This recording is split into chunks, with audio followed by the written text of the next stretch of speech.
அனைவருக்கும் ஸ்தோத்திரம். தொடர் வேதாகமத்தை வாசிக்கலாம். இந்த நாளில் தொடக்க நூல் 37 துவங்கி வாசிக்கலாம். 37, 38, 39 வாசிக்கலாம். ஆதியாகம புஸ்தகம் 37. யோசேப்பும் அவர் சகோதரரும் கானான் நாட்டில் தம் தந்தை தங்கியிருந்த நிலப்பகுதிகளில் யாக்கோபும் வாழ்ந்து வந்தார். யாக்கோபின் குடும்ப வரலாறு இதுவே. யோசேப்பு 17 வயது இளைஞனாய் இருந்தபொழுது தம் தந்தையின் மறுமனைவியராகிய பில்கா, சில்பா என்பவர்களுடைய புதல்வர்களான தம் சகோதரரோடு மந்தை மேய்த்து கொண்டிருந்தார். அவர் தம் சகோதரர் செய்து வந்த தீச்செயலை பற்றி தம் தந்தைக்கு தகவல் கொடுத்தார். இஸ்ரவேல் முதிர்ந்த வயதில் தமக்கு யோசேப்பு பிறந்தமையால் அவரை மற்றெல்லா புதல்வரையும் விட அதிகமாக நேசித்து வந்தார். அவருக்கு அழகு வேலைப்பாடுகள் இருந்த ஒரு அங்கியை செய்து கொடுத்தார். அவருடைய சகோதரர்கள் தங்கள் தந்தை அவரை எல்லாரிலும் அதிகமாக நேசிக்கிறார் என்று கண்டு அவரை வெறுத்தனர். அவர்களால் அவரோடு பாசத்துடன் பேச இயலவில்லை. யோசேப்பு தாம் கண்ட ஒரு கனவை தம் சகோதரருக்கு தெரிவித்தார். இதனால் அவர்கள் அவரை மேலும் அதிகமாய் வெறுத்தனர். அவர்களை நோக்கி, அவர் கண்ட இந்த கனவை கேளுங்கள். நாம் வயலில் அறுத்த அரிகளை கட்டும் பொழுது திடீரென எனது அரிக்கட்டு எழுந்து நிற்க உங்கள் அரிக்கட்டுகள் என் அரிக்கட்டுகளை சுற்றி வணங்கின என்றார். அப்பொழுது அவர் சகோதரர் அவரை நோக்கி, நீ எங்கள் மீது உண்மையிலேயே ஆட்சி செலுத்தப் போகிறாயோ? நீ எங்கள் மீது உண்மையிலேயே அதிகாரம் செலுத்தப் போகிறாயோ என்று கேட்டனர். இவ்வித கனவுகளின் காரணமாக அவருடைய தகவல்களின் காரணமாகவும் அவரை அவர்கள் இன்னும் அதிகமாய் வெறுத்தனர். மேலும் அவர் தம் கண்ட வேறொரு கனவை தம் சகோதரர்களுக்கு விவரித்தார். நான் மீண்டும் ஒரு கனவு கண்டேன். அதில் கதிரவனும் நிலவும் 11 விண்மீன்களும் என்னை வணங்க கண்டேன் என்றார். இதை அவர் தம் தந்தைக்கும் சகோதரர்களுக்கும் விவரித்த பொழுது அவர் தந்தை அவரை கண்டித்து, நீ கண்ட இந்த கனவின் பொருள் என்ன? நானும் உன் தாயும் உன் சகோதரர்களும் தரை மட்டும் தாழ்ந்து உன்னை வணங்க வேண்டுமா என்று கேட்டார். அதன் பொருட்டும் அவர் சகோதரர் அவர் மீது பொறாமை கொண்டனர். அவர் தந்தையோ இக்காரியத்தை தம் மனதில் கொண்டார். யோசேப்பு விற்கப்பட்டு எகிப்தை அடைதல். அப்படி இருக்கையில் இவர் சகோதரர்கள் செக்கேமில் தம் தந்தையின் மந்தைகளை மேய்க்க சென்றனர். இஸ்ரவேல் யோசேப்பை நோக்கி, உன் சகோதரர்கள் செக்கேமில் ஆடு மேய்க்கிறார்கள் அல்லவா?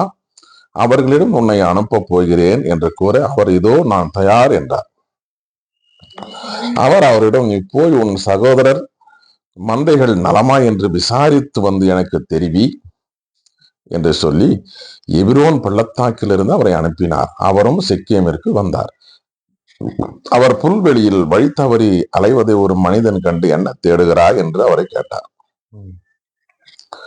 யோசேப்பு தன் சகோதரரை தேடுகிறேன், அவர்கள் எங்கே ஆடு மேய்க்கிறார்கள் என்று தெரியுமா என்று சொல்லும் என்றார்.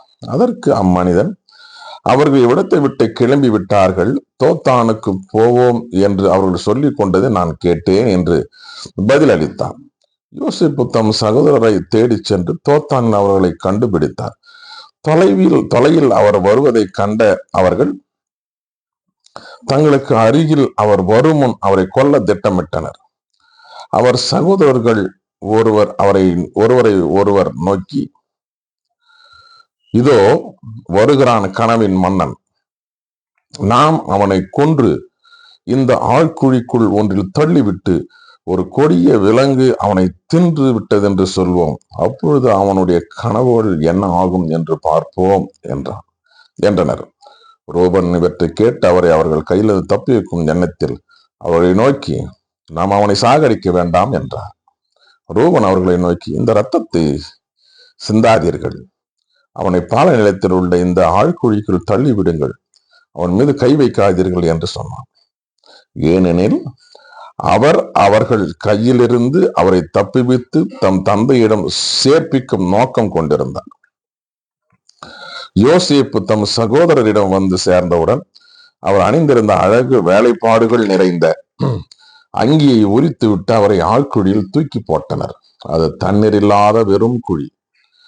பின்பு அவர்கள் உணவு அருந்தும்படி அமர்ந்த பொழுது அப்பொழுது அவர்கள் கண்களை உயர்த்தி கிளையாதில் இருந்து வந்து கொண்டிருந்த இஸ்மயேலரின் வணிக குழுவை பார்த்தனர். நறுமண பொருள்களையும் தைல வகைகளையும் வெள்ளை போலத்தையும் அவர்கள் ஒட்டகைகளின் மேல் ஏற்றி எகிப்திற்கு சென்று கொண்டிருந்தனர். அப்பொழுது யூதா தம் சகோதரர்களை நோக்கி, நாம் நம் சகோதரனை கொன்று அவன் ரத்தத்தை மறைப்பதனால் நமக்கு என்ன பயன்? வாருங்கள், இஸ்மயேலருக்கு அவனை விற்று விடுவோம். அவன் மேல் நாம் கை வைக்க வேண்டாம், ஏனெனில் அவன் நம் சகோதரனும் நம் சொந்த சதயமாய் இருக்கிறான் என்று சொல்ல அவர்கள் சம்மதித்தனர்.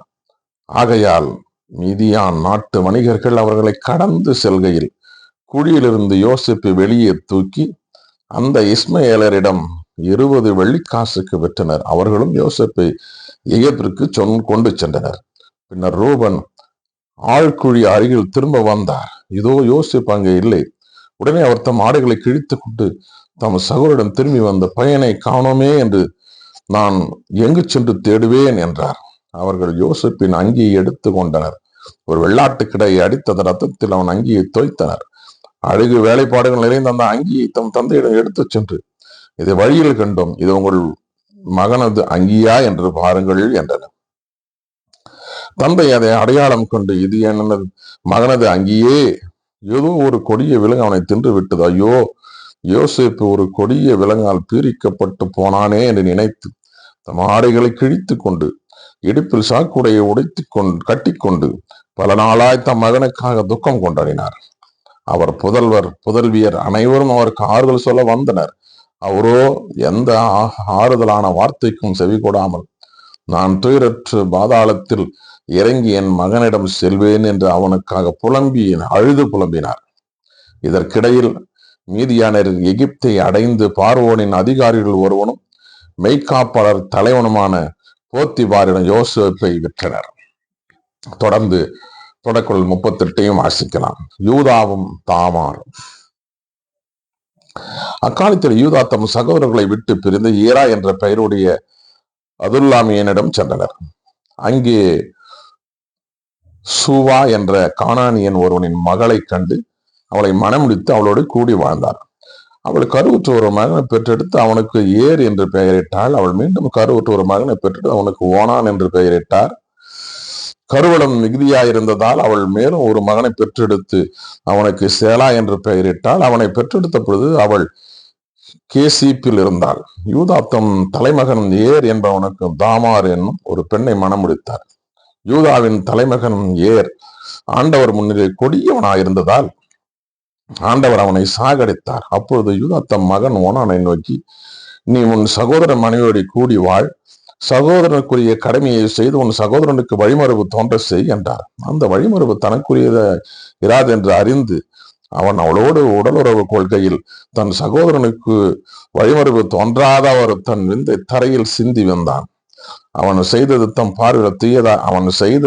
பார்வையில் தீயதா இருந்ததால் ஆண்டவர் அவனை சாகடித்தார்.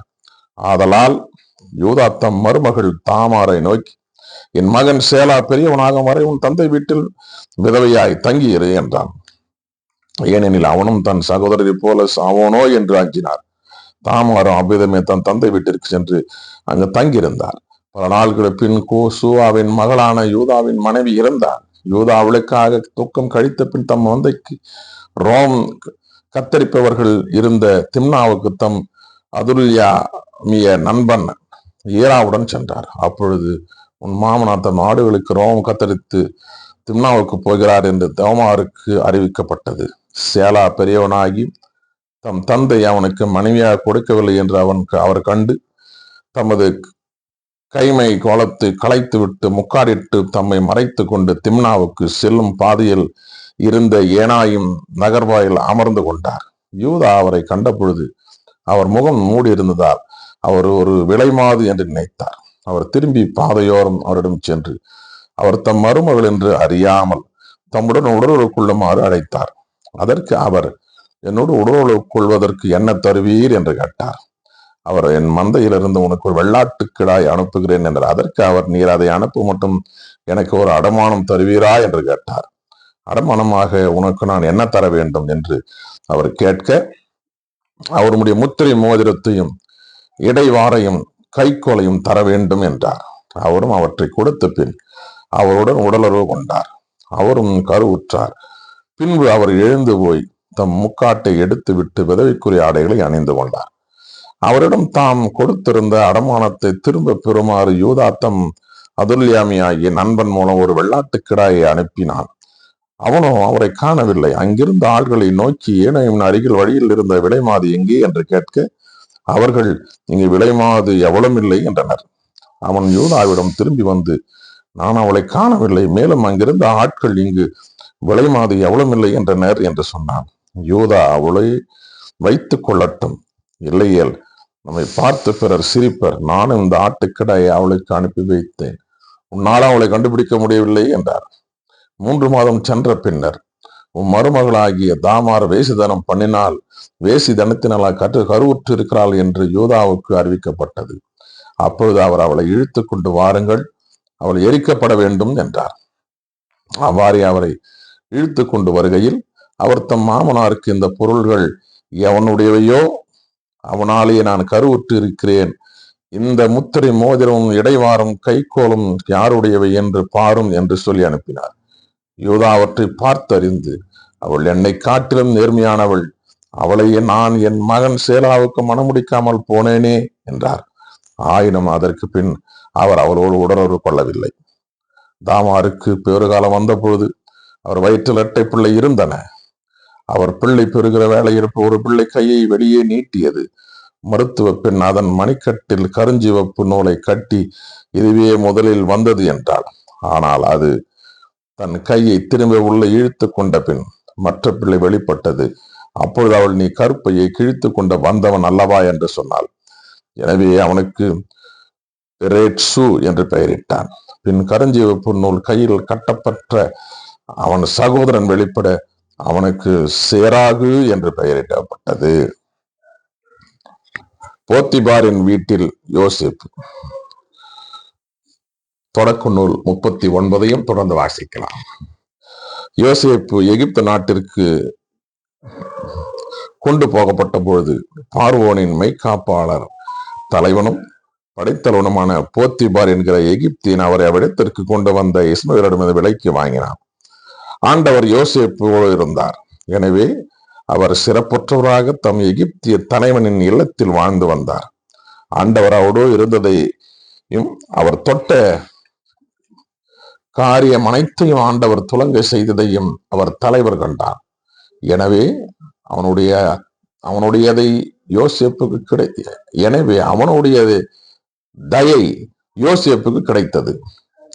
அவன் அவரை தம் சிறப்பு பணியாளராகவும் வீட்டின் மேலாளராகவும் நியமித்து தனக்கிருந்த அனைத்தையும் அவர் பொறுப்பில் ஒப்படைத்தான். இவ்வாறு தன் வீட்டையும் தனக்கிருந்த அனைத்தையும் அவர் பொறுப்பில் விட்டதிலிருந்து எகிப்தின் வீட்டுக்கு யோசேப்பின் பொருட்டு ஆண்டவர் ஆசி வழங்கினார். வீட்டிலும் வயல்வெளியிலும் அவனுக்கு இருந்த அனைத்தின் மீதும் ஆண்டவர் ஆசி பொழிந்தார். இவ்வாறு யோசேப்பின் பொறுப்பில் தனக்கிருந்த அனைத்தையும் ஒப்படைத்த பின் தான் உண்ணும் உணவை தவிர வேறு எதை பற்றியும் அவர் விசாரிக்கவில்லை.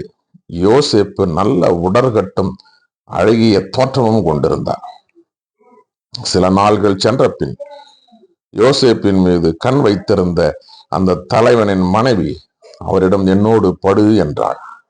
அவர் அதற்கு இணங்க மறுத்து தம் தலைவரின் மனைவியை நோக்கி, என் தலைவர் எல்லாவற்றையும் என் பொறுப்பில் ஒப்படைத்து விட்டார். வீட்டுள்ள எதை பற்றி அவன் விசாரிப்பது கூட இல்லை. இந்த வீட்டில் என்னை விட அதிகாரம் பெற்றவர் ஒருவரும் இல்லை. நீங்கள் அவருடைய மனைவியாயிருப்பதால் உங்களை தவிர வேற எதையும் அவர் என்னிடம் ஒப்படைக்காமல் இருக்கவில்லை. இந்த மாபெரும் தீச்செயலை செய்து கடவுளுக்கு எதிராக பாவம் செய்யலாமா என்றார். அவள் நாள்தோறும் வற்புறுத்திய போதிலும் யோசேப்பு அவரோடு படுக்கவோ இருக்கவோ இணங்கவோ இல்லை. இவ்வாறு இருக்க ஒரு நாள் யோசேப்பு தம் வேலையை முன்னிட்டு வீட்டுக்குள் சென்றார். தவுள்ளே வீட்டை சார்ந்த வேறு எவரும் இல்லை. அவள் அவரது மேலாடையை பற்றி இழுத்து, என்னோடு படு என்றாள். உடனே அவள் கையில் தம் மேலாடையை விட்டு வெளியே தப்பி ஓடினார். அவர் தம் மேலாடையை அவள் கையில் விட்டு வெளியே ஓடியதை கண்டு அவள் தன் வீட்டு ஆட்களை கூப்பிட்டு, என் கணவர் நம்மை அவமானப்படுத்துவதற்காகவா இந்த எபிரேயரை வீட்டிற்கு கொண்டு வந்தார்? இதோ இவன் என்னோடு படுப்பதற்காக என்னிடம் வந்தான். உடனே நான் பெரும் கூச்சலிட்டு கத்தினேன். ஆனால் நான் கூச்சலிட்டதை கண்டு அவன் தன் மேலாடையை என் அருகே போட்டுவிட்டு வெளியே ஓடி போய் விட்டான் என்றாள். மேலும் அவள் அவனுடைய மேலாடையை தன் கணவன் வீட்டிற்கு திரும்பி வர வைத்திருந்த அவனிடம், நீர் நம்மிடம் அழைத்து வந்துள்ள எபிரேய அடிமை என்னோடு சரசம் பண்ணும்படி என்னிடம் வந்தான். அப்பொழுது நான் கூச்சலிட்டு கத்தியதும் அவன் தன் மேலாடையை என் அருகே போட்டுவிட்டு வெளியே போய்விட்டான் என்று கதை கட்டினாள். அடிமை எனக்கு இப்படி செய்து விட்டான் என்று தன் மனைவி சொல்ல கேட்ட அவர் தலைவன் கடுஜினம் கொண்டான். யோசேப்பின் தலைவன் அரச கைதிகள் காவலில் வைக்கப்பட்டிருந்த அதே சிறைசாலைக்கு அவரை இழுத்துச் சென்று அடைத்து வைத்தான். ஆண்டவர் யோசேப்புடன் இருந்து அவர் மீது பேரன்பு காட்டி சிறை மேலாளன் பாரில் அவருக்கு தயை கிடைக்கும்படி செய்தார். எனவே சிறை மேலாளன் சிறையில் இருந்த கைதிகள் அனைவரையும், அங்கு செய்யப்பட்ட வேலைகள் அனைத்தையும் யோசேப்பின் பொறுப்பில் ஒப்படைத்தான். அவன் பொறுப்பில் விடப்பட்ட எதை பற்றியும் சிறை மேலாளன் விசாரிக்கவில்லை. ஏனெனில் ஆண்டவர் யோசேப்புடன் இருந்தார். அவர் செய்த யாவற்றிலும் வெற்றி அளித்தார்.